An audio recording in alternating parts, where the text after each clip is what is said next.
আল্লাহর খেয়ে, আল্লাহর পরে, আল্লাহর বাতাস থেকে শ্বাস নিয়ে, আল্লাহর দেওয়া পানি পান করে, আল্লাহ পাকের দেওয়া অর্থ, সম্পদ, রিজিক, স্ত্রী, সন্তান সব ভোগ করে আল্লাহরই জমিনে আল্লাহ বিরোধী আইন চালু করে দিচ্ছে।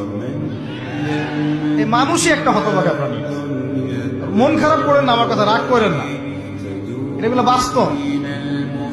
আর আমার দিকে তেরে এসে কোনো লাভ নাই, কারণ এটা হচ্ছে অকাট্য সত্য কথা যে আমরা আল্লাহ পাকের জমিনে আল্লাহর খেলাফতের দায়িত্ব পালন করছি না।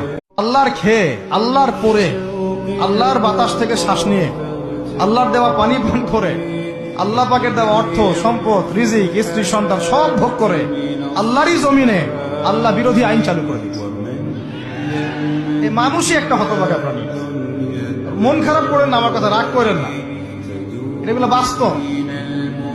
আর আমার দিকে তেরে এসে কোনো লাভ নাই, কারণ এটা হচ্ছে অকাট্য সত্য কথা।